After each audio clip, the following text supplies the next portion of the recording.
उन उन लोगों तक जाता कौन, और कौन बांटता हरी नाम। सब में जीवन जिया जाए कैसे, कौन देता यह ज्ञान, कौन देता यह ज्ञान। दुनिया के हर कोने में अब होती हरि विग्रह की सेवा। रथ यात्रा जैसे महोत्सव करने हमको सिखाता कौन, हमको सिखाता कौन।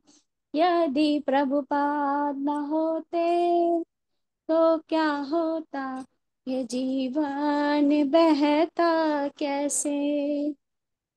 यदि प्रभुपाद न होते तो क्या होता, ये जीवन बहता कैसे। गीता भागवत चैतन्य चरिता में है अमृत कृष्ण नाम। कौन है आखिर जिसने किया समझना इनको आसान, समझना इनको आसान। इतने कष्ट सहकर भी था दिल उदार, जो बाटा सभी में हरि नाम। कौन देता पूरी वृंदावन, मायापुर जैसे धाम, मायापुर जैसे धाम।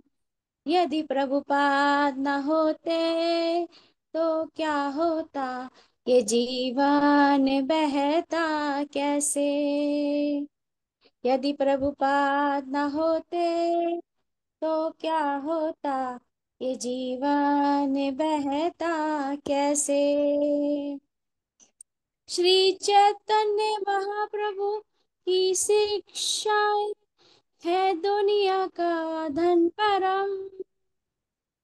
इस धन के आचार प्रचार करने का किसने किया नियोजन, करने का किसने किया नियोजन। निताई गौरांग है प्रेम कल्प वृक्ष, उनसे एक बूंद कृपा की पाने के लिए। जय पताका का हृदय सदा रहे आपकी शरण में, रहे आपकी शरण में। यदि प्रभुपाद न होते तो क्या होता, ये जीवन बहता कैसे। यदि प्रभुपाद न होते तो क्या होता, ये जीवन बहता कैसे। हरे कृष्णा, हरे कृष्णा, कृष्णा कृष्णा हरे हरे, हरे राम, हरे राम, राम राम, हरे राम। हरे कृष्णा माता जी, दंडवत प्रणाम। शिला अरे, प्रभुपाद की जय, श्री बहुत श्री सुंदर। राधा गोविंद देव की जय, सभी भक्त वृंद कहाँ की। से लिखा आपने, बहुत सुंदर है। माता जी, हमने जो मॉर्निंग की क्लास हुई थी ना हमारी भागवतम की, हाँ। एक माता जी ने गाया था तो मुझे बहुत अच्छा लगा ये, तो किसने मैंने, गाया था? एक माता जी आई थी ना हमारी क्लास में सुबह मॉर्निंग में भागवतम अच्छा में, अच्छा अच्छा। तो उन्होंने गाया था। आप भी थे वहां पे, हाँ हाँ। याद हो तो वो मुझे बहुत अच्छा लगा। तो मैं भी फिर मैंने ये लिरिक्स लेकर और फिर मैं भी मतलब स्टार्ट किया मैंने बहुत भी। सुंदर, तो इसके लिरिक्स हमें भी दे दीजिएगा, ये तो शब्द, क्योंकि बुक में तो नहीं है ये ना। नहीं माता जी, ये जयपताका का स्वामी महाराज जी ने लिखा है ना, वही है माता ये। जी ये हिंदी में है, ये हिंदी में है।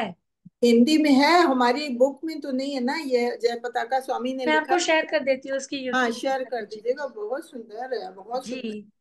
ये जो भजन है ना, बंगाली भजन है। इसका हाँ हाँ। एक हिंदी हिंदी आवृत्ति है माता जी।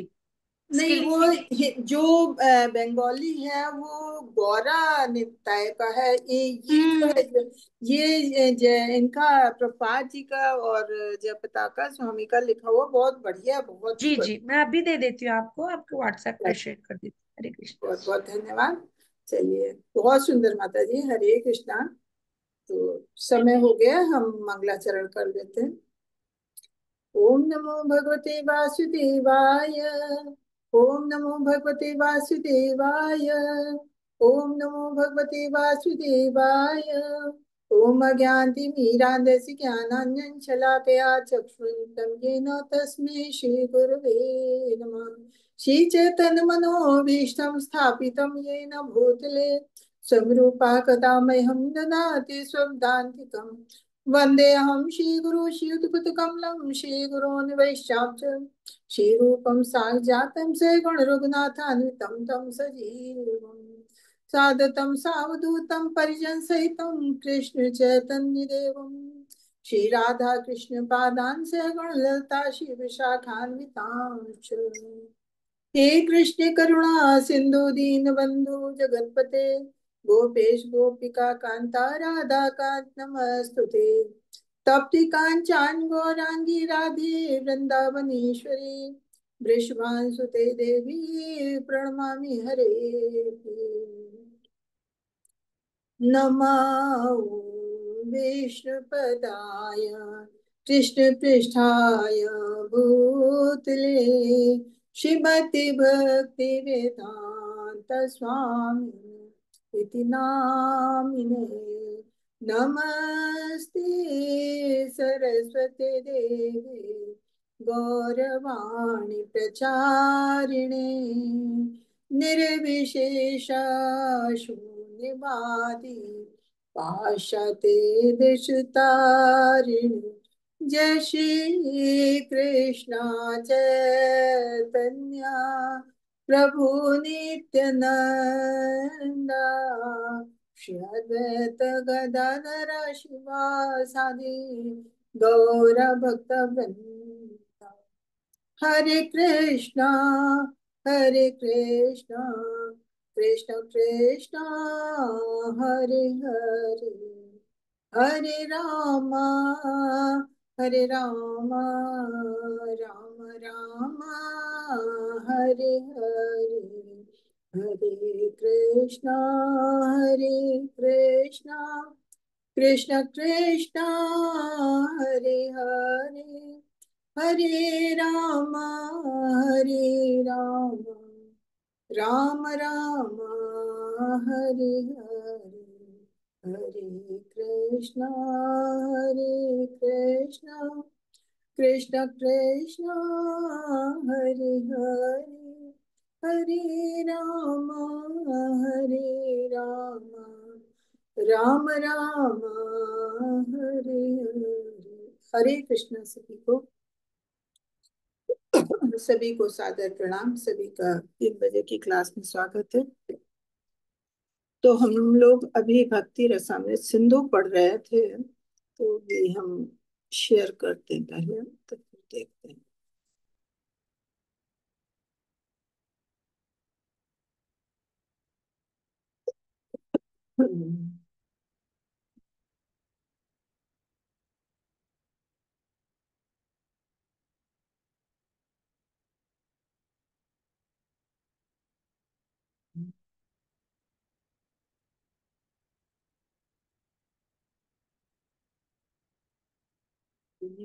शेयरिंग भाई,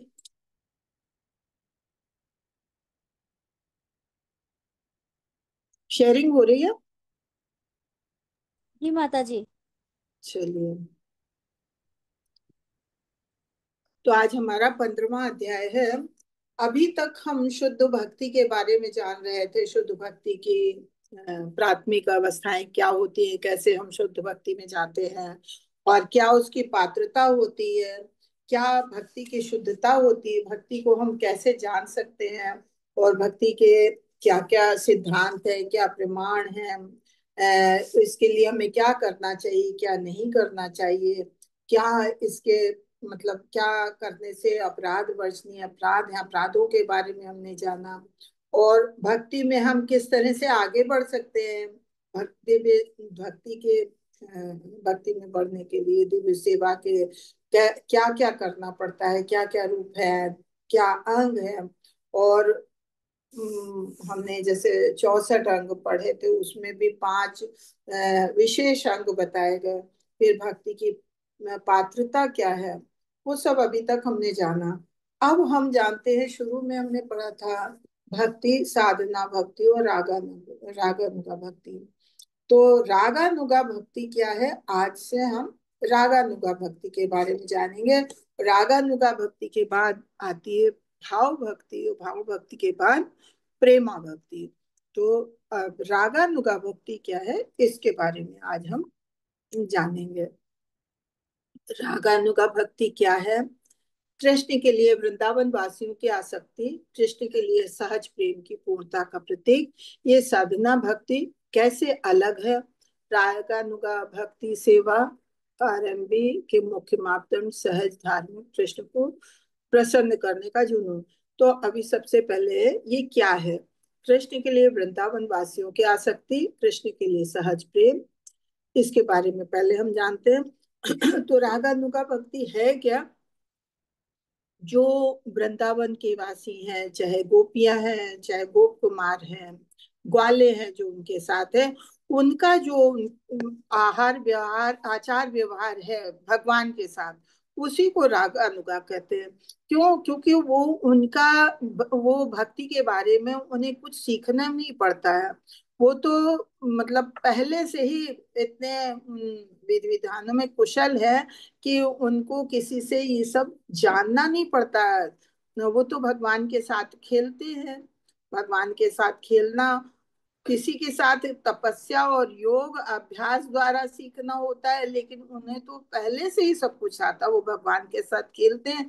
भगवान के साथ जो उनका व्यवहार है, तो वो है रागानुगी रागानुगा भक्ति। भगवान के साथ उनका क्या प्रेम है, कितना लगाव है कि उनके बिना रह नहीं सकते हैं। तो इस मतलब इस भक्ति के लिए कहते हैं कोई ऐसा विधि विधान नहीं जिसके लिए कोई परीक्षा उत्तीर्ण की जाए तब वो प्रेम उत्पन्न होता है। ये प्रेम जो है जैसे पुनर्जन्मों के से ही उन्हें मिला हुआ है। पुनर्जन्मों के विधि विधानों की परीक्षाएं उन्होंने पहले ही पास कर ली है, कि जन्म में उन्हें कोई परीक्षा नहीं पास करती है। वो तो सहज प्रेम है उनका भगवान के प्रति। तो ये है रागानुगा भक्ति, कि भगवान के प्रति जो ये वृंदावन में है लोगों का प्रेम, वो रागानुगा भक्ति है। कि भगवान के बिना वो रह ही नहीं सकते, भगवान के साथ खेलते हैं, भगवान के साथ उठते बैठते हैं, हर चीज में उनका साथ करते हैं और उनसे प्रेम करते हैं। तो ये है उनकी रागानुगा भक्ति, इसी को कहते हैं। और इसको भी कहेंगे कि रागानुगा भक्ति की परिभाषा रूप गोस्वामी इस तरह से कहते हैं कि इस वस्तु के चिंतन में तल्लीन रहते हुए प्रेम की तीव्र इच्छा से युक्त होकर उस वक्त वस्तु के लिए स्वतः स्फूर्त आकर्षण उत्पन्न हो। कि मतलब किसी चीज के लिए आपका इतना प्रेम है कि स्वतः उसके प्रति आकर्षण है, तो ऐसे भाव को, ऐसी भावना को, ऐसी चिंतन को रागानुगा भक्ति कहते हैं। और रागानुगा भक्ति भी 2 तरह की होती है, कि एक इंद्रिय आकर्षण, दूसरा संबंध आकर्षण। इसके बारे में तो खैर हम आगे जानेंगे। उसके बाद अब रागानुगा भक्ति के ऊपर इन्होंने 2-3 मत चैतन्य चरितमृत के 2-3 श्लोकों का उदाहरण दिया है। कि कहते हैं मध्य लीला का ही जो 22वें अध्याय का 149 है, उसका अनुवाद दिया है। श्लोक तो नहीं लिखे इसमें डायरेक्ट। वृंदावन के मूल निवासी भक्ति सेवा में सहज रूप से कृष्ण से जुड़े हैं। ऐसी सहज भक्ति सेवा की तुलना किसी भी चीज से नहीं की जा सकती, जिसे रागात्मिका भक्ति कहते हैं। जब कोई भक्त वृंदावन के भक्तों के नक्शे कदम पर चलता है तो उसकी भक्ति सेवा को रागानुगा भक्ति कहते हैं। कि जो उन मतलब वृंदावन के मूल निवासी हैं, चाहे ग्वाल बाल हैं, चाहे उनके परिवार के लोग हैं, चाहे गोपियां हैं, उन लोगों का जो प्रेम है, तो वो उसके लिए उन्होंने कहीं से कुछ सीखा नहीं है, कुछ किसी से देख के कुछ जाना नहीं, उनके प्रति उनका स्वतः प्रेम है। तो वो भक्ति जो है वो रागात्मिका भक्ति कही जाती है। और जो इनके नक्श जब हम देखते हैं कि वृंदावन के भक्त इतने ज्यादा उनसे प्रभावित है, आकर्षित है, तो हम क्या करें? तो उनके नक्शों कदम पे जो लोग चल के और भगवान की भक्ति सेवा करना चाहते हैं, और वो जो उनकी भक्ति होती है वो रागानुगा भक्ति है। तो रागात्मिका भक्ति क्या है? जो स्वतः उनकी ब्रजवासियों की है। और रागानुगा भक्ति क्या है? कि जब वृंदावन के भक्तों को देख के उनके नक्शे कदम पे हम चलते हैं, या कोई भी भक्त चलता है, तो वो जो भक्ति करता है तो वो रागानुगा भक्ति है। कि उनके उनको देख के अनुराग पैदा होता है भगवान के प्रति। दूसरा है एक उन्नत भक्त भगवान की शाश्वत सेवक द्वारा की गई सेवा से आकर्षित होता है। इस आकर्षण को स्वतः स्फूर्त आकर्षण कहते हैं।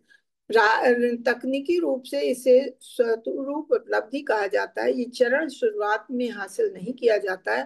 प्रारंभ में व्यक्ति को प्रकट शास्त्रों और आध्यात्मिक गुरु द्वारा निर्धारित नियामक सिद्धांतों के अनुसार कड़ाई से सेवा करनी होती है। वैधि भक्ति की प्रक्रिया द्वारा निरंतर सेवा करने से व्यक्ति की स्वाभाविक झुकाव धीरे धीरे जागृत होता है, और इससे सहज आकर्षण या रागानुगा, ये हम लोगों ने एकदम शुरू शुरू में पढ़ा था कि जब शुरुआत होती है, तो शुरुआत में तो भक्ति का इतना नहीं ज्ञान होता है, तो क्या करते हैं कि प्रामाणिक गुरु को लेते हैं, आध्यात्मिक गुरु अपना बनाते हैं। फिर ये प्रामाणिक जो हमारे शास्त्र है उनके द्वारा ज्ञान लेते हैं। तो जो हमारे आध्यात्मिक गुरु बताते हैं, तो शुरू में क्या होता है? वैधि भक्ति होती है। वैधि भक्ति में क्या पढ़ा था हम लोगों ने? कोई बता सकता है वैधि भक्ति क्या है? हरे कृष्णा। कोई बता सकता है वैधि भक्ति क्या है? हरे कृष्णा। कितनी बार आप लोगों ने पढ़ा, अभी वैधि भक्ति नहीं पता है? चलिए हम बताते हैं। वैधि भक्ति जब हम गुरु से या प्रामाणिक शास्त्रों से ज्ञान लेते हैं और उन सिद्धांतों पे चलते हैं, उसका अभ्यास करते हैं। हमको भक्ति के बारे में कुछ नहीं पता है, बस जो हमारा गुरु कह रहा है, जो प्रामाणिक सिद्धांत कह रहे हैं, ये शास्त्र कह रहे हैं, बस उन पे हमें बिना किसी तर्क के पूर्ण विश्वास से उसका अभ्यास करना है। जो कह दिया गुरु ने हमें वो करना है, जो सिद्धांत लिखे हैं हमारे शास्त्रों में हमको उनको मानना है, बस उनका हमें अभ्यास करना है। वो भक्ति वैधि भक्ति कहलाती है। लेकिन क्या होता है, जब वैधि भक्ति के द्वारा हम निरंतर सेवा करते रहते हैं भगवान की, तो धीरे धीरे हमारा अपने आप फिर झुकाव भगवान की तरफ जुड़ने लगता है। और वही धीरे धीरे झुकाव जो है वो बहुत अधिक बढ़ जाता है। जबकि हम हमारा आकर्षण इतना बढ़ जाता है कि हम उनके बिना रह नहीं पाते हैं। हम हमारा इतना ज्यादा आकर्षण, इतना ज्यादा प्रेम हो जाता है, उसको रागानुगा भक्ति कहते हैं। हम लोगों ने ये बिल्कुल शुरू शुरू में पढ़ा था, वैधि भक्ति और रागानुगा भक्ति। तो अब आप लोग याद कर लें कि वैधि भक्ति क्या है, रागानुगा भक्ति क्या है, हम फिर पूछेंगे। ठीक है। नेक्स्ट श्लोक में कहते हैं, स्वस्फूर्त प्रेम में भक्ति सेवा स्पष्ट रूप से वृंदावन के निवासियों द्वारा व्यक्त और प्रकट की जाती है। भक्ति सेवा जो उनकी भक्ति सेवा के अनुरूप होती है उसे रागानुगा भक्ति कहते हैं। या सहज प्रेम सेवा के मद्देनजर भक्ति कि जो स्वतः प्रेम उत्पन्न हुआ है वृंदावासियों के मन में भगवान के प्रति, और उसके द्वारा जो वो भगवान की सेवा करते हैं, वो रागानुगा भक्ति है। वो उसके लिए कुछ सीखने की जरूरत नहीं, वो उनका स्वयं का सहज प्रेम है भगवान के प्रति। उसके लिए कहने की जरूरत नहीं है, भगवान की सेवा वो स्वयं करते हैं। दो प्रक्रियाएं हैं जिनके द्वारा कोई इस रागानुगा भक्ति को निष्पादित कर सकता है, बाहरी और आंतरिक। जब आत्म साक्षात्कार हो जाता है तो उन्नत भक्ति बाहरी रूप से एक नवजात की तरह रहता है और सभी शास्त्रों के को की क्रियान्वित करता है, विशेष रूप से सुनने और जप से संबंधित। लेकिन अपने मन के भीतर अपने मूल शुद्ध आत्म साक्षात्कार की स्थिति में वो अपने विशेष तरीके से वृंदावन में कृष्ण की सेवा करता है। पूरे दिन और रात वे दिन में 24 घंटे कृष्ण की सेवा करते हैं। अब यहाँ बताया रागानुगा भक्ति को भी करने के लिए दो प्रक्रियाएं बताई, एक बाहरी एक आंतरिक। एक बाहरी जो उन्नत भक्त है, जो मतलब उच्च कोटि का भक्त है, तो उसको तो अपना भगवान के प्रति उसका आत्म साक्षात्कार तो हो चुका है, लेकिन बाहरी रूप से वो नवजात की तरह रहता है, कि नौसिखिया जो कहते हैं कि शुरू शुरू के क्या कहते हैं, कनिष्ठ कनिष्ठ भक्त, तो वो उस तरह से रहता है। और फिर उसमें वो क्या करता है कि शास्त्रों का ध्यान देता है, गुरु क्या बताते हैं गुरु से सुनता है, भक्तों से सुनता है, और जब में अपना ध्यान देता है, जब से संबंधित इन सब चीजों पे अपना ध्यान देता है। तो लोग समझते हैं ये अभी इतना इसको ज्ञान नहीं है, वो सीख रहा है, तो वो नौ नौ नवजाति कहा जाएगा, कनिष्ठ भक्त। लेकिन अंदर से वो आत्म साक्षात्कार उसने प्राप्त कर लिया है, तो अंदर से वो एक भीतरी रूप से वो इतना भगवान के प्रति जुड़ चुका है कि वो भगवान की सेवा कहीं भी रहता है तो वो भगवान की वृंदावन में जो सेवा होती है उस तरह से सेवा करता रहता है, दिन रात भगवान का ही ध्यान करता है, भगवान की सेवा में लगा रहता है। वो कहीं भी रहता है तो वो भगवान की सेवा में लगा रहता है। तो एक बाहरी रूप है, एक आंतरिक रूप है। तो आंतरिक रूप से वो किसी को दिखाने की जरूरत नहीं होती, भक्ति कोई किसी को दिखाने की जरूरत नहीं होती, भक्ति वो करता है तो वो दिन रात भगवान की सेवा में लगा रहता है। और बाहरी रूप से वो गुरु करता है, शास्त्रों का सहारा लेता है, और ये कि हाँ हम सुन रहे हैं, श्रवण कर रहे हैं, कीर्तन कर रहे हैं, भक्तों के साथ जप से जप माला कर रहे हैं, तो ये जो है वो बाहरी रूप होता है। आगे पढ़ते हैं, ज्ञान के माध्यम से त्याग, वैधि भक्ति कठोर नियमों और विनियमों के तहत भक्ति सेवा। ये तुमने बताई भक्ति, वैधि भक्ति क्या है कि जो हमें गुरु या शास्त्र बताते हैं वो चाहे जितने भी कठोर नियम बताएं और उनको हमें मानना होता है, नियम और विनियम, कि जो करना है जो नहीं करना है उसके बारे में जो बताते हैं तो बिना किसी तर्क के हमें उसे मानना होता है और हमें उसे करना पड़ता है। तो और पूर्णतया समर्पण होता है, के चरण के दौरान समर्पण की मनोदशा रागानुगा भक्ति सहज के चरण से भिन्न होती है।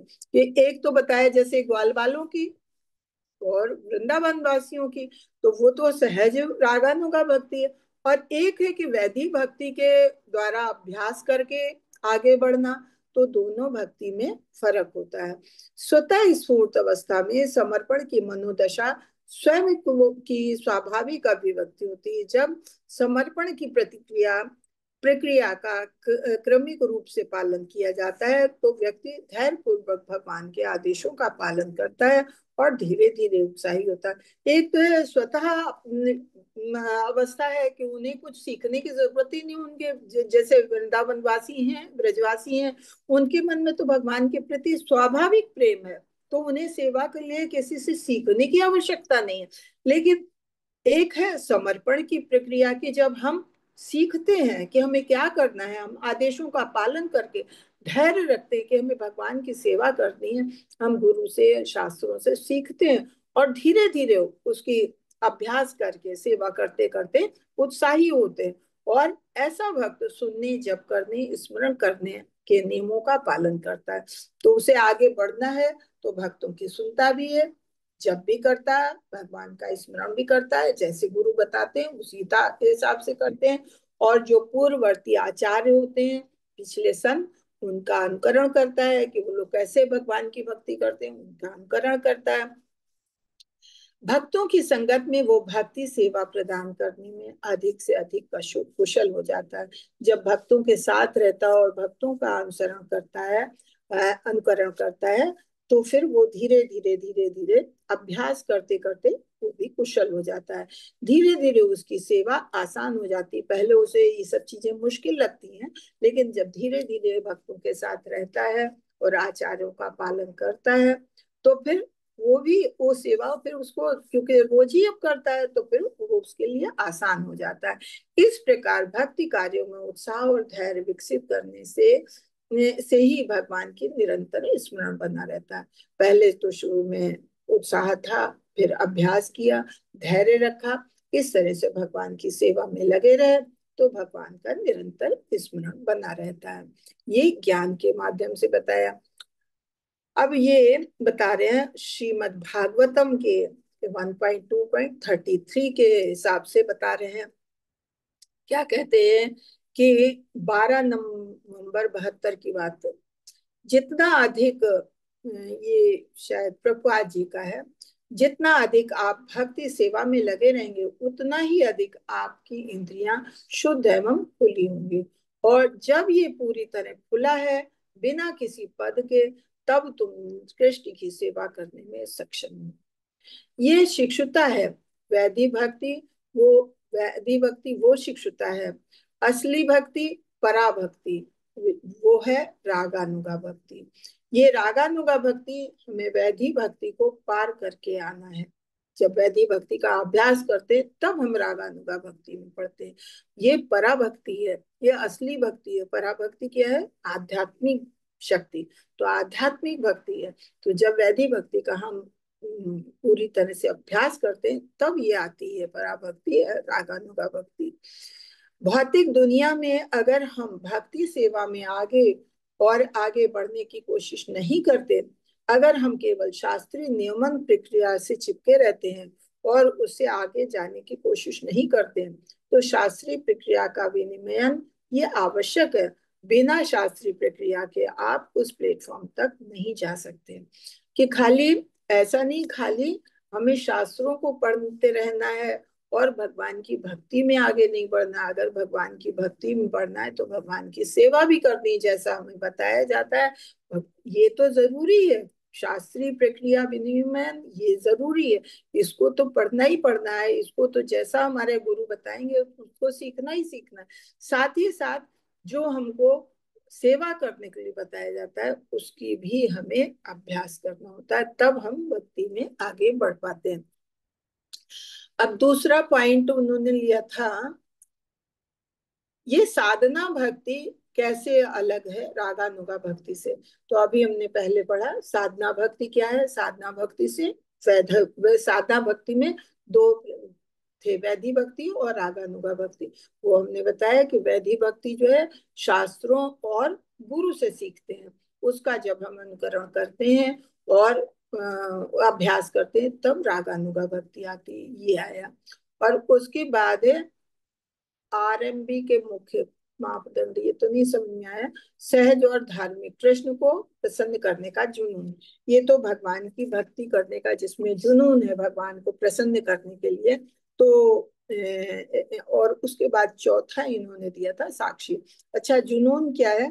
कि कृष्ण और कृष्ण के प्रति गोपियों का आकर्षण, या यदुवंश के सदस्य या कोई भी ब्रजवासी हैं, तो उन सब का जो एक जुनून होता है कि कृष्ण को हमेशा प्रसन्न करते रहना, प्रसन्न प्रसन्न करके रहना, रखना है, तो वो एक जुनून होता है। तो इसलिए उसको कहते हैं। उससे भी जब हम किसी को निरंतर प्रसन्न करने की हमारे में चाह होगी, तो स्वयं ही आकर्षण आएगा कि हम उसको प्रसन्न करने के लिए, उसके लिए उसके मन के सारे कार्य करेंगे, उसकी तुष्टि के लिए, तो हमारा आकर्षण बढ़ेगा। तो इस तरह से जो लोग भगवान की भक्ति करते हैं और उनको तुष्ट करने की जुनून होता है, एक इच्छा अंदर से होती है, तो उनकी सेवा करते हैं और उनको तुष्ट करने की कोशिश करते हैं, तो हमारा आकर्षण उनके प्रति बढ़ता है। अब चौथा है साक्षी। साक्षी में क्या कहते हैं? एस बी श्रीमद् भागवतम के 7.1 7.1.30। तो 30 में तो ऐसा कहते हैं हम कि युधिष्ठिर के प्रति नारद मुनि का कथन होता है। नारद जी कहते हैं कि राजन, ऐसे भक्त जो अपनी इंद्रिय तृप्ति के लिए भगवान से ईर्ष्या या भय के कारण, उनका प्रेम युक्त सानिध्य चाहने के कारण भगवान के प्रति आकृष्ट होते हैं। जैसे अगर घर में पिता होते हैं तो पिता से बच्चे डरते हैं, और डरते हैं तो फिर उनको हर तरह से प्रसन्न करने की कोशिश करते हैं कि भाई पापा प्रसन्न रहे, पापा हमसे खुश रहेंगे तो पापा से हमारे सारे काम बन जाएंगे। डर भी है पापा का, तो पापा के डर के मारे आप उनसे को खुश करने की कोशिश करते हो। तो ऐसे बता रहे हैं कि कुछ लोग होते हैं कि अपनी अपनी इंद्रिय तृप्ति के लिए हमें अपना काम निकालना है, तो उसको हमें, भले ही हमें डर लगता है भगवान से, तो भगवान को लेकिन हमें प्रसन्न करना, तभी हमारा काम निकलेगा। तो ऐसे कुछ लोग ऐसे होते हैं, नारद जी कहते हैं युधिष्ठिर को, कि कुछ लोग ऐसे भी होते हैं कि जो भगवान को भय के कारण उनका सानिध्य बनाने के लिए उनके प्रति आकृष्ट होते हैं, और उसके बाद जब भगवान के प्रति एक बार आकृष्ट हो जाते हैं तो फिर धीरे धीरे उनका आकर्षण भगवान के प्रति बढ़ता जाता है, और बढ़ता जाता है वो फिर आध्यात्म, वो फिर भौतिक कल्मश से धीरे धीरे विरक्त होते जाते हैं। जैसे जैसे भौतिक कल्मश से विरक्त होते जाते हैं उनका आध्यात्मिक प्रेम जो है विकसित होता जाता है, और इस तरह से जीवन के लक्ष्य को प्राप्त कर लेते हैं। जीवन का लक्ष्य है भगवान से प्रेम करना। तो पहले तो भगवान से डर की वजह से भगवान की सेवा से जुड़े, और उसके बाद भगवान की सेवा करते करते करते करते उनमें भगवान के प्रति आकर्षण हुआ तो भौतिक कल्मश धीरे धीरे अपने आप ही स्वतः नष्ट होते जाते हैं, और वो नष्ट हुए तो आध्यात्मिक प्रेम जागा, और वो जागा तो बस फिर हमारा तो लक्ष्य यही है कि भगवान के प्रति हमारा प्रेम जागे, शुद्ध भक्तों की तरह फिर अपना लक्ष्य प्राप्त हो जाता है। ये 7.1.30 में कहा है भगवत गीता के, वो सॉरी भागवतम के। अब यहाँ बता रहे हैं गोपियों, कंस का गोपियों का गोपियों का प्रेम कैसा था, दाम्पत्य संबंध। कंस का भय के कारण, शिशुपाल का ईर्ष्या के कारण, यदुओं का पारिवारिक, पांडवों का मित्रवत। तो सबकी मंजिल एक है, सब भगवान को प्रेम करते हैं, लेकिन सब भगवान से जुड़े हैं, सब भगवान का स्मरण करते हैं, लेकिन सबका तरीका अलग अलग है। जबकि कह रहे हैं सबकी मंजिल एक है। एक कैसे है, अव्यक्तिक चमक वर्सेस भगवान का गंतव्य। एक तो है भगवान की चमक, एक है भगवान तक पहुंचना। सूर्य का गोला और सूर्य का प्रकाश, एक तो सूर्य है और एक सूर्य का प्रकाश है। तो कह रहे इसका मतलब क्या हुआ, इसका मतलब ये हुआ है, तो एक जो है शक्ति है और एक है शक्तिमान। जैसे भगवान है, शक्ति है, शक्तिमान है, उनकी शक्ति क्या है, ये अवैतिक चमक, जो भगवान की चमक है वो भगवान की शक्ति है, और भगवान स्वयं शक्तिमान है। ऐसे सूर्य शक्तिमान है और उसका प्रकाश शक्ति है। तो अब यहाँ ये बता रहे हैं कि सबकी मंजिल क्या एक है, नहीं, एक नहीं। सबकी मंजिल भगवान को का स्मरण करना तो है, लेकिन सबका तरीका अलग है। जैसे हमने पहले पढ़ा था कि ये भी दो तरह का आकर्षण पढ़ा था, शुरू में क्या पढ़ा था हमने, दो तरह का आकर्षण पढ़ा था। कहाँ पढ़ा था, इंद्रिय आकर्षण और आध्यात्मिक आकर्षण, नहीं कहाँ पढ़ा था, खैर कोई बात नहीं। तो आकर्षण भी सबका अलग अलग है। तो इंद्रिय आकर्षण के कारण रागानुगा प्रेम का उदाहरण हमने पढ़ा था, जाना था, गोपियों को माना था। गोपियां तरुणियां हैं, यंग हैं, और कृष्ण भी तरुण बालक है। ऊपर से ऐसा लगता है कि ये इनमें जो प्रेम है आपस में वो काम वासना के आधार पर है, लेकिन ऐसा नहीं है। इसी प्रकार राजा कंस राजा कंस भी भगवान के प्रति आकृष्ट है, लेकिन क्यों आकृष्ट है, उसे भगवान से प्रेम नहीं है, वो भगवान के से भय करता है, डरता है। इसलिए कंस सदैव भयभीत रहता है, क्योंकि भविष्यवाणी हो चुकी थी कि उसका भांजा कृष्ण उसका वध करेगा। ऐसे तीसरे शिशुपाल जो है वो अपने को भगवान मानते हैं, तो वो भगवान से ईर्ष्या करते हैं। चौथे यदु, तो यदुकुल के सारे लोग, क्योंकि पारिवारिक संबंध है इसलिए उनको अपने कुल का सदस्य मानते हैं, इसलिए उनसे प्रेम करते हैं। फिर पांडव पांडव तो भगवान के मित्र भी हैं और परिवार के भी हैं। वे ये विविध प्रकार के भक्त विभिन्न प्रकार के कृष्ण के प्रति आकर्षण रखते हैं, अतः उन्हें जीवन का वांछित फल भी प्राप्त होता है। सबको सब भगवान का स्मरण कर रहे हैं, गोपियां भी, कंस भी, शिशुपाल भी, यदुवंशी भी और पांडव भी।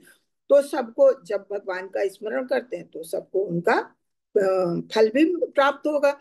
लेकिन कहते हैं कि कृष्ण के प्रति गोपियों का आकर्षण या यदुवंशियों का स्नेह अपने पारिवारिक सदस्य होने के नाते जो है, ये स्वतः प्रेम है।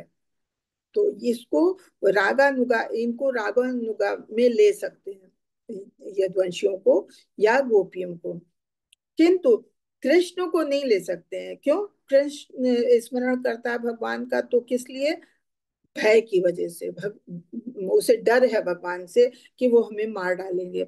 और शिशुपाल, शिशुपाल तो भगवान से ईर्ष्या करते हैं, तो भगवान को याद तो करते हैं लेकिन उनके मन में द्वेष रहता है। तो सबके भाव अलग अलग हैं, सबके भाव अनुकूल नहीं है, एक जैसे नहीं है। गोपियों का, यदुवंशियों का, पांडवों का तो प्रेम वाला है, लेकिन कंस और शिशुपाल का भाव बिल्कुल अलग है, दोनों के भाव अलग है। तो मन की अनुकूल दशा जैसी होती है, भक्ति भी वैसी संपन्न होती है। इसीलिए रूप गोस्वामी कहते हैं कि आकर्षण भक्ति में परिगणित नहीं होते। और ये यदुओं के स्नेह का भी विश्लेषण है।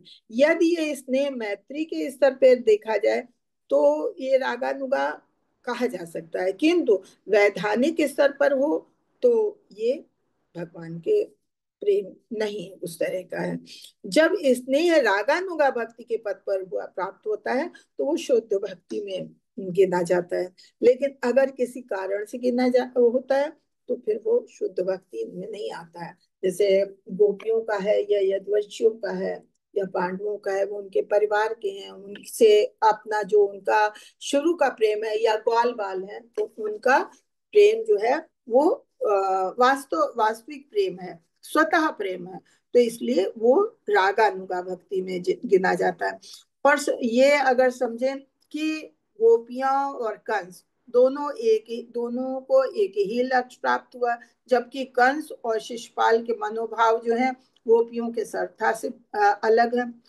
तो ये समझना होगा कि यद्यपि सबों का केंद्र बिंदु भगवान है, लेकिन सभी भक्तों को वैकुंठ प्राप्त होता है नहीं, किंतु फिर भी इन दोनों प्रकार के जीवों में अंतर है। श्रीमद् भागवतम के प्रथम स्कंध में कहा गया है कि परम सत्य एक ही है और वही निराकार ब्रह्म, परमात्मा और भगवान के रूप में जाने जाते हैं। अब भगवान को तीन रूप में जाना जाता है, जैसे हमने कहा था सूर्य के गोले को, कि एक सूर्य लोक है और हमें उसके बाद सूर्य का गोला दिखता है, बिल्कुल आग जैसा लाल गोला, और उसके बाद सूर्य का प्रकाश है। तो इसी तरह से भगवान भी तीन रूप में, जबकि भगवान तो एक ही है, लेकिन भगवान तीन स्टेज में दिखते हैं कि भगवान स्वयं भगवान है, उसके बाद परमात्मा रूप में हर एक जीव के अंश अंश रूप में हर जीव के साथ है, और तीसरा है कि भगवान की जो ब्रह्म ज्योति, भगवान से निकला हुआ प्रकाश है, वो ब्रह्म ज्योति है।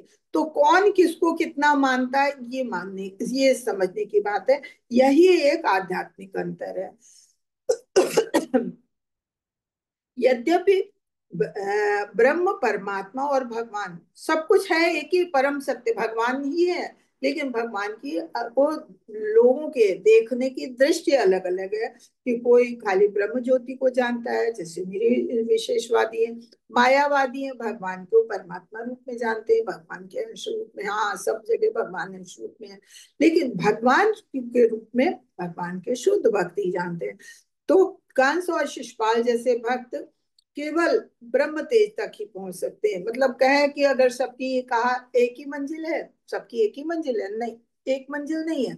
क्यों? क्योंकि जो भगवान के शत्रु हैं या भगवान से ईर्ष्या करते हैं, भगवान से भय करते हैं, उसके कारण भगवान को याद करते हैं, तो भगवान के धाम को नहीं जा सकते। वो खाली भगवान के ब्रह्म ज्योति तक ही जा सकते हैं, इसके आगे वो नहीं जा सकते हैं। और ये बाकी जो योगी लोग हैं, हमने पढ़ा था, योगी लोग भगवान के परमात्मा रूप तक में जाते हैं। यहाँ पर सूर्य के गोले और सूर्य प्रकाश का दृष्टांत प्रस्तुत किया जाता है। सूर्य प्रकाश में रहने का अर्थ ये नहीं होता कि कोई व्यक्ति सूर्य के गोले तक जा चुका है। सूर्य के गोले तक तो हर कोई नहीं जा सकता है, सूर्य प्रकाश में तो कोई भी जा सकता है। जो व्यक्ति जेट विमानों या अंतरिक्ष यानों में बैठकर सूर्य प्रकाश से गुजरे हैं, वे क्या सूर्य गोले तक पहुंच सकते हैं? नहीं, सूर्य गोले तक वो भी नहीं पहुंच सकते हैं। यद्यपि सूर्य प्रकाश और सूर्य का गोला एक ही है, फिर भी अंतर है।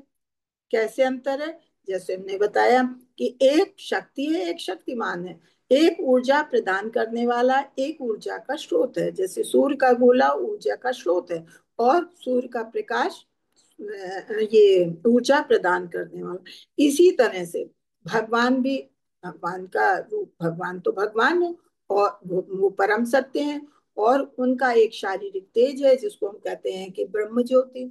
तो वो अलग हो गई, है तो भगवान का ही, भगवान से ही निकला है, लेकिन फिर भी अलग ही ना। तो कंस और शिशुपाल को परम सत्य की प्राप्ति तो हुई, किंतु उन्हें गोलोक वृंदावन धाम में प्रविष्ट नहीं होने दिया गया। अब ये भी बताया, यहाँ पढ़ा ना, राज और राजा के महल में प्रवेश।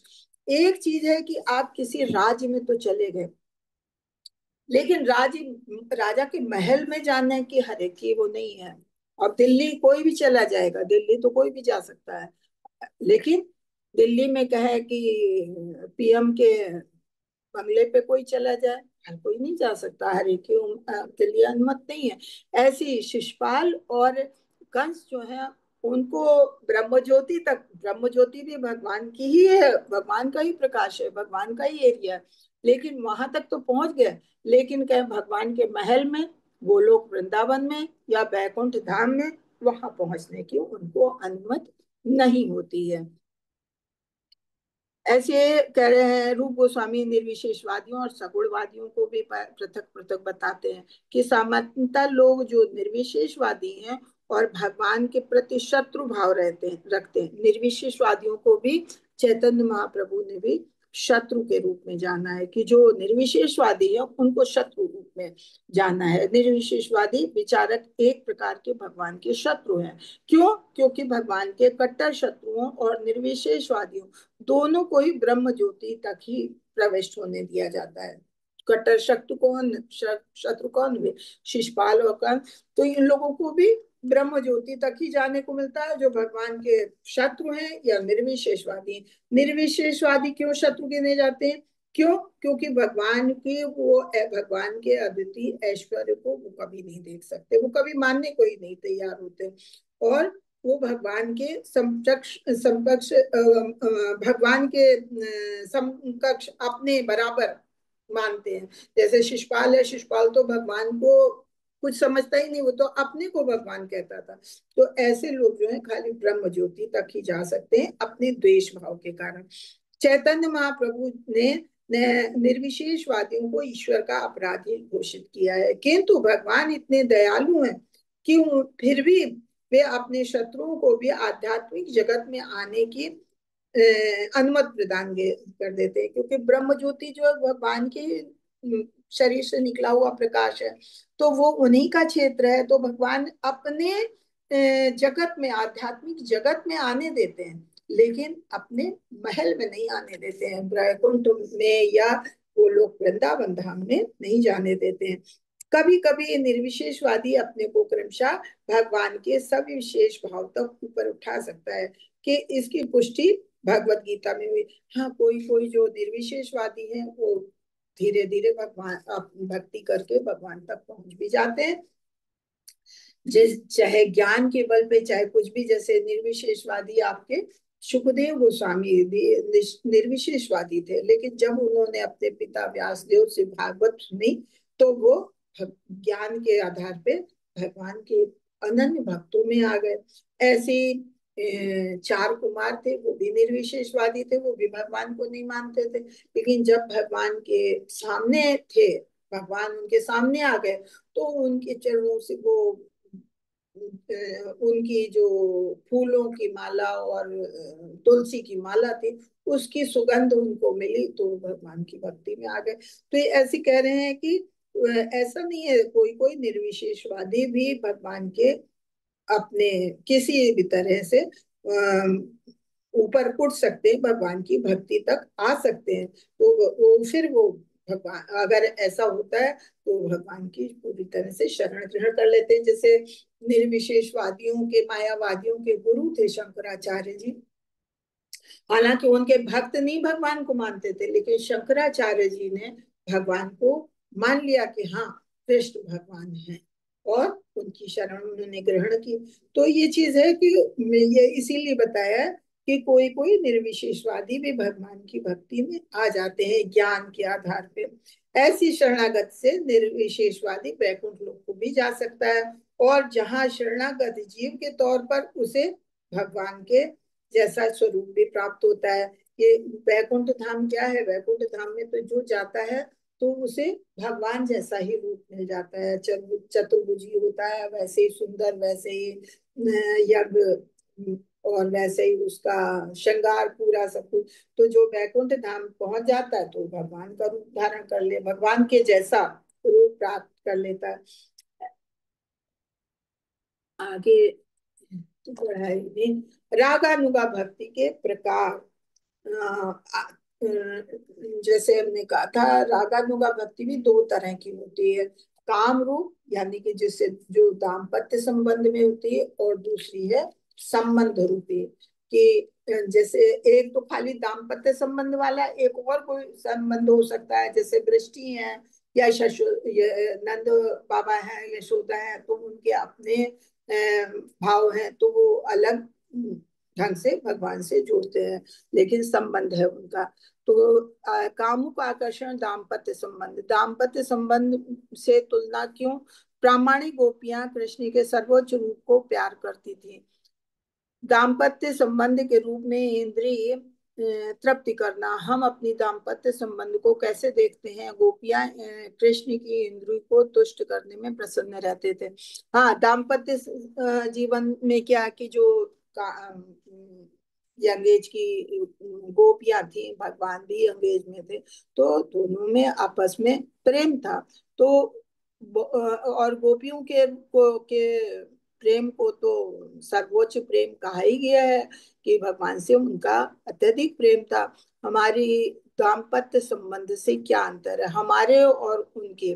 जो आज के लोगों का दाम्पत्य जीवन है, और उस समय का ये जो गोपियों का भगवान का दाम्पत्य संबंध था, तो उसमें क्या फर्क है? कह रहे लोहा और सोने जैसा, भौतिक और आध्यात्मिक संबंध।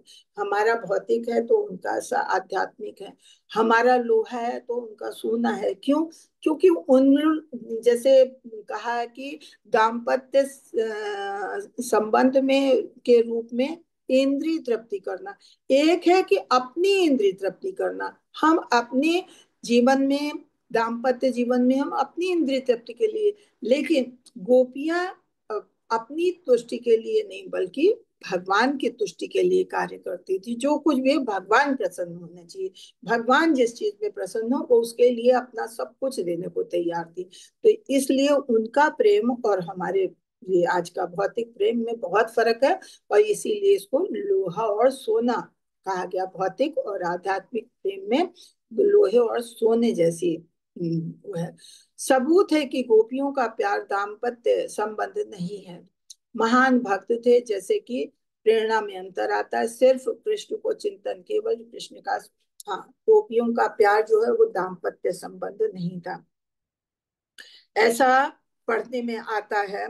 कैसे पढ़ने में आता है कि दाम्पत्य भगवान, ये इसमें कहीं दिया है कि नहीं दिया है अभी,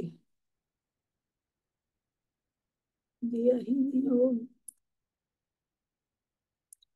हाँ, इसमें क्या है कि ये भागवतम के, श्रीमद् भागवतम के 10वें कैंटो के 87 चैप्टर में जाते हैं, तो कहते हैं कि साक्षात वेद भगवान को इस प्रकार संबोधित करते हैं कि हे प्रभु, योगी जन आपके अंतर्यामी स्वरूप का ध्यान करते हैं, अतः वे निर्विशेष ब्रह्म ज्योति में तल्लीन होने के की आध्यात्मिक सिद्धि प्राप्त करते हैं। कौन? जो उनके शत्रु हैं, या किसी तरह से भी बस भगवान के प्रति आकर्षण है, भगवान के द्वारा जाते हैं, जैसे कंस हैं, शिशुपाल है, तो वो लोग ब्रह्म ज्योति में जाते हैं, लेकिन खाली ब्रह्म और इस तरह से आध्यात्मिक सिद्धि पाते हैं। जो लोग आपको शत्रु मानते हैं वे बिना ध्यान के ही वही वो सिद्ध पाते हैं। एक तो निर्विशेषवादी है, वो तो भगवान की भक्ति करके भले ही ब्रह्म ज्योति की सिद्धि करते हैं, लेकिन करते तो हैं, लेकिन एक है शत्रु, वो भी वही सिद्धि पाते हैं। आपके सर्प जैसे हाथों का आलिंगन करने वाली तथा काम वासना से पूरित गोपियों ने भी वही सिद्धि प्राप्त की। जहां तक हमारा प्रश्न है कि हम वैदिक ज्ञान के विभिन्न अंगों के अधिपति देवता स्वरूप गोपियों का ही स्मरण करते हैं। इस प्रकार हम उस सिद्धि को प्राप्त करने की आशा करते हैं। हम भगवान की, हम तो गोपियों का ही कहा जाता है, गोपियों का अनुकरण करो, और भगवान की अगर भक्ति करनी है तो उन्हीं का अनुकरण करना चाहिए। इस प्रकार उस सिद्धि को प्राप्त करने की आशा करते हैं। सूर्य और सूर्य प्रकाश के दृष्टांत में को ध्यान में रखना होगा। जो निर्विशेषवादी हैं वो सूर्य प्रकाश यानी कि ब्रह्म ज्योति तक ही जाते हैं, और भगवान के भक्त गोल जो भगवान से प्रेम करते हैं वो लोग गोलोक वृंदावन तक जाते हैं। जैसे गोपियां हैं तो गोलोक वृंदावन तक जाती हैं। गोपियों की काम वासना किसी प्रकार की भौतिक काम वासना की सूचित नहीं है। क्यों? क्योंकि जैसे हमने बताया कि गोपियों की काम वासना इसलिए नहीं है, क्यों? क्योंकि वो भगवान की प्रसन्नता के लिए कार्य करती थी। हमारे अपनी अपनी उनको काम वासना नहीं थी, वो भगवान को प्रसन्न कर तुष्ट करना चाहती थी। कभी कभी ये आकर्षण भक्त की को काम वासना कहलाता है। ये वासना भक्त द्वारा विशेष स्थिति में भगवान की सेवा के अत्यधिक आकांक्षा होती है। ऐसी आकांक्षा भगवान से भोग करने की आकांक्षा लग सकती है, लेकिन ऐसा नहीं होता है। क्यों? क्योंकि भगवान की सेवा करने का प्रयास है, उसमें अपने नहीं वरन भगवान की सेवा करने का प्रयास होता है। उदाहरणार्थ जैसे वो भक्त भगवान के ग्वाल सखा के रूप में सानिध्य प्राप्त करने के आकांक्षी होते हैं। तब वो चारागार में जाते हैं तो गायों की देख रेख करते हैं, भगवान की सेवा इस तरह से करते हैं कि भगवान के साथ जाते तो हैं, लेकिन वो गायों की देख रेख करते हैं, गायों की सेवा करते हैं। और भगवान थक जाते हैं तो भगवान की सेवा करते हैं, भगवान के सहायक बन जाते हैं, भगवान की सेवा करते हैं। तो ऐसा इसलिए है कि वो भगवान का सानिध्य भोगने के इच्छुक है, कि भगवान का हमें किसी तरह साथ मिले। तो ये उसके लिए कोई उन्होंने कहीं से कोई ज्ञान नहीं हासिल किया है, खाली अपने मन से स्वतः उनकी इच्छा होती है। इसलिए उनकी सेवा जो है वो रागानुगा सेवा, रागानुगा भक्ति कहलाती है, और जिससे वो गायों की और भगवान की सेवा करते हैं। उसके बाद आया इंद्रिय इंद्रिय आकर्षण। भगवान की सेवा की ये उत्कृष्ट ब्रज इच्छा ब्रज की देव भूमि में प्रकट होती है, और विशेषकर गोपियों में। कृष्ण के लिए गोपियों का प्रेम इतना उच्च है कि कभी कभी इसे समझने के लिए इसे लोग काम वासना के रूप में गिनने लगते हैं। श्री चैतन्य चरितमृत के लेखक कविराज कृष्णदास ने काम वासना और सेवा भाव में इस प्रकार अंतर प्रकट किया। काम वासना का अर्थ है कि निजी इंद्रियों की तृप्ति। जैसे हमने पहले बताया कि काम वासना क्या है, कि हम अपनी इच्छा तृप्ति कर रहे हैं, लेकिन नहीं। गोपियां क्या करती थी? गोपियां भगवान को तुष्ट करने की कोशिश करती थी, अपनी इंद्रियों की तुष्टि उन्हें नहीं चाहिए होती, जो भगवान की तृप्ति करती थी। वस्तुतः भौतिक जगत में प्रत्येक व्यक्ति अपनी इंद्रियों की तृप्ति चाहता है, लेकिन गोपियां भगवान की इंद्रियों को तृप्त करने के अतिरिक्त और कुछ उनकी चाहत नहीं होती थी। भगवत भौतिक जगत में इस तरह का कोई भी दृष्टांत नहीं मिलता। इसलिए विद्वजन कभी कभी कृष्ण के प्रति गोपियों के भावात्मक प्रेम को काम वासना जैसा वर्णन करते हैं, किंतु इसके शाब्दिक अर्थ को ग्रहण नहीं करना चाहिए। बहुत गलत चीज है। क्यों? क्योंकि काम वासना तो उसमें भी आता है, लेकिन काम वासना को भौतिक काम वासना की तरह नहीं गिनना चाहिए। क्यों? क्योंकि वो जो है भगवान की खुद की तुष्टि के लिए करती थी। भौतिक जगत में चाहे औरत हो चाहे आदमी अपनी इंद्रिय तुष्टि चाहता है, लेकिन वहां पे उन्हें अपने लिए कुछ नहीं, बस भगवान प्रसन्न होने चाहिए, भगवान की तुष्टि चाहते थे। उद्धव जैसे महान भक्त भगवान के परम प्रिय मित्र हैं और वे सभी गोपियों के पद चिन्हों का अनुसरण करने की कामना करते हैं। अतएव कृष्ण के प्रति गोपियों का प्रेम निश्चय ही भौतिक काम वासना नहीं है। अन्यथा उद्धव जैसे उनके चरण चिन्हों पे न चलना चाहते। दृष्टांत ये है कि ये सब दूसरा दृष्टांत चैतन्य महाप्रभु का है। संन्यास स्वीकार करने के बाद स्त्रियों के सानिध्य से दूर रहते थे। चैतन्य महाप्रभु जो है, उन्होंने संन्यास बहुत कम उम्र में ले लिया था और वो स्त्रियों से इतना दूर रहते थे कि जैसे हमने आपको बताया था कि छोटा दास ठाकुर उनके इतने भक्त, बड़े भक्त थे, लेकिन खाली वो भगवान के लिए कोई स्पेशल चावल थे जो भगवान को बहुत पसंद थे, वो चावल लेने खाली एक स्त्री के द्वार पे चले गए थे। इसलिए उन्होंने उनको बिल्कुल अपने से दूर कर दिया कि नहीं, वो कैसे गया स्त्री के पास। तो बहुत उन्होंने माफी मांगी, नहीं, आखिर में उन्हें जल समाधि लेनी पड़ी। बहुत साल तक उन्होंने प्रतीक्षा की, लेकिन भगवान ने उन्हें नहीं माफ किया। वो स्त्रियों से इतना दूर रहते थे चैतन्य महाप्रभु। और उसके बाद भी वो, मतलब ये कहने का मतलब ये है कि चैतन्य महाप्रभु का क्या था कि इतना वो स्त्रियों से दूर रहना पसंद करते थे, लेकिन फिर भी वो काम वासना से प्रेरित गोपियों द्वारा कृष्ण की पूजा की अत्यधिक प्रशंसा करते। और वो कहते हैं, हमेशा चैतन्य महाप्रभु यही कहते हैं कि अगर किसी को भगवान के प्रति भक्ति जगानी है तो उन्हें वृंदावन की गोपियों का अनुसरण करना चाहिए। क्यों? क्योंकि उनकी जो प्रेम था वो गांव में प्रतीत भले ही रहता हो, लेकिन वो काम में नहीं होता था। उनका प्रेम दिव्य था, वो भगवान के लिए कुछ भी कर सकती थी। तो कृष्ण एवं गोपियों का संबंध समझ पाना इतना आसान नहीं है। इसीलिए कहा जाता है भागवतम का 10वां कैंट तो एकदम से नहीं पढ़ना चाहिए। पहले शुरू से एक एक कैंटो का एक एक अध्याय पढ़ के आगे बढ़ना चाहिए। क्योंकि अगर एकदम से पहुंचते हैं 10वें अध्याय में, तो 10वें अध्याय में फिर वो गोपियों का ये सब जो भगवान की लीलाएं हैं, तो उसका लोग गलत अर्थ लगा लेते हैं। लेकिन अगर शुरू से पढ़ेंगे तो उस भाव को समझेंगे जो चैतन्य महाप्रभु बताना चाहते हैं कि गोपियों के और भगवान का प्रेम भले ही लगता हो काम वासना वाला, लेकिन वो काम वासना वाला नहीं था।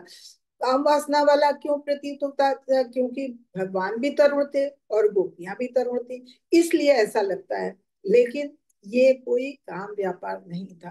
गोपियां एक्चुअली थी कौन? वो पिछले जन्म की भक्त थी जो इन्होंने भगवान से प्रेम करना चाहा था, लेकिन भगवान, इसके बारे में आगे भी हम आगे और पढ़ेंगे कि वो किस तरह का प्रेम चाहते थे।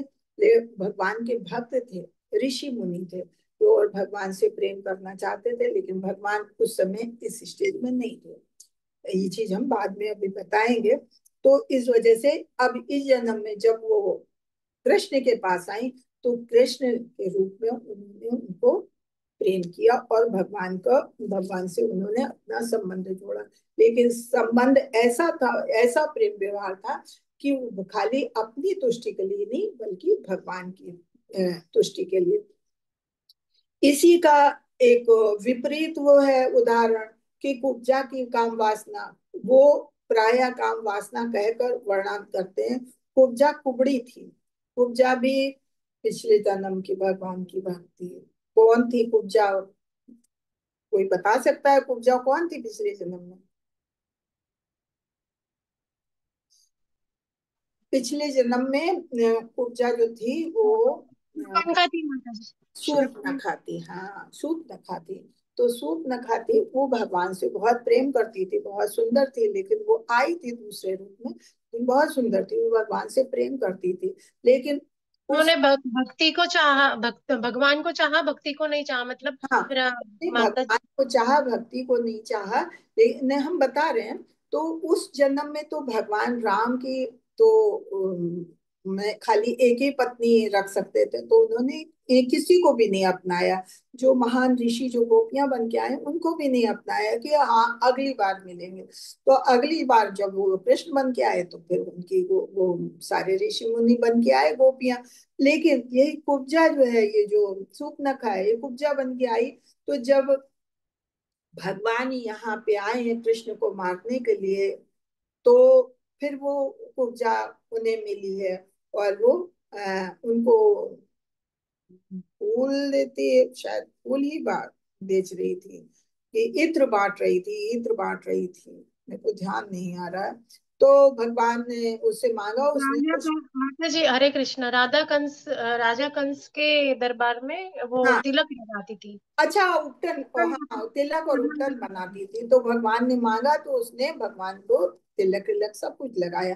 तो भगवान उससे प्रसन्न हुए। लेकिन वो थी उस समय कुब्जा कुबड़ी दासी के रूप में। तो उसने फिर उसका तो भगवान के प्रति आकर्षण हो गया। भगवान ने उसे उसके ऊपर हाथ रख दिया, वो बिल्कुल सुंदर पहली जैसी हो गई, बहुत सुंदर हो गई, उसका कुबड़ापन दूर हो गया, सब कुछ। फिर उसमें काम वासना जाग गई, और फिर वो भगवान से वो अपना संबंध बनाना चाहती थी। तो वो काम वासना जो है, वो सांसारिक काम वासना जैसा, वो गोपियों के तुल्य उसको इसीलिए नहीं माना जाता है, क्योंकि उसमें काम वासना जब वो वहां थी सूर्पनखा के रूप में, तब भी उसके मन में काम वासना भगवान को देख के जागी थी। और इस रूप में भी उसने भगवान से तृप्ति चाहिए, तो भगवान ने उसको तृप्त जरूर किया। लेकिन वो भक्ति में नहीं आ सकती है, उसको कभी भक्ति में नहीं गिना जा सकता। वो उसका प्रेम जो है वो गोपियों जैसा प्रेम नहीं गिना जा सकता। तो गोपियों का प्रेम जो है रागानुगा भक्ति है, और कुब्जा कुबड़ी जो है वो उसने भगवान के रूप को चाहा, भगवान से की भक्ति उसने नहीं की थी। जैसा अभी माता जी ने कहा, बिल्कुल सही कहा। हरे कृष्णा। तो अभी इसके आगे है नहीं, अब आज ये अध्याय खत्म हो गया। हम सोच रहे थे कि आज 16वां भी ले लेंगे, लेकिन नहीं हो पाया। 16वां अध्याय कर लेंगे। थोड़ा समझाने में पता नहीं हमको देर लग जाती है क्या, तो नहीं हो पाया आज। यही हुआ, तो आज ही 15वां अध्याय यही समाप्त होता है। तो यहाँ पे हम विराम लेते हैं। किसी का कोई प्रश्न हो तो प्लीज आप लोग प्रश्न करिए।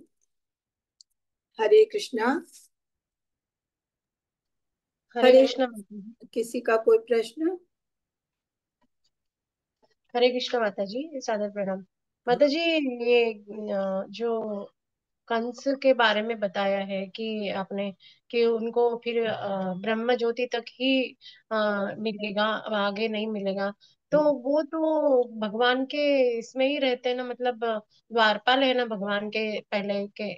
अभी तो भौतिक जगत में भगवान की इच्छा से वो आए हुए हैं ना, कंस भगवान की। कंस कहाँ भगवान के द्वारपालों में है?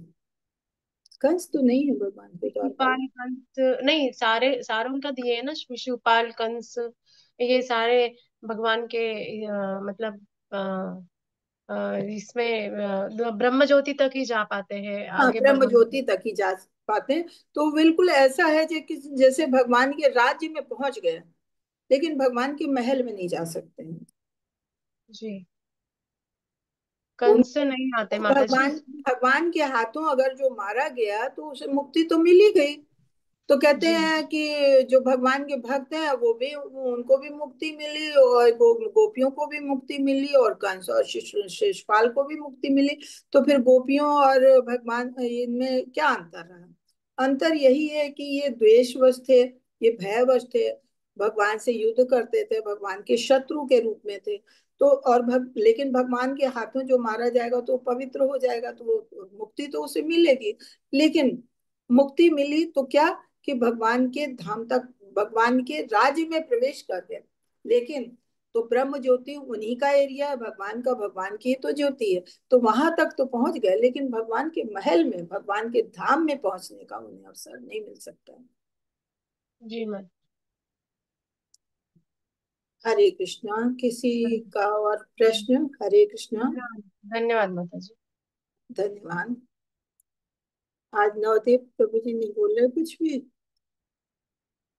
चलिए, वाक्षा कल्पतरुभ्यश्च कृपा सिंधु एव च पतितानां पावनेभ्यो वैष्णवभ्यो नमो अनंत कोटि वैष्णव भक्त वृंद की जय। श्री गुरुपाद की जय। हरे कृष्ण कृष्ण कृष्ण हरे हरे, हरे राम राम राम हरे हरे। तो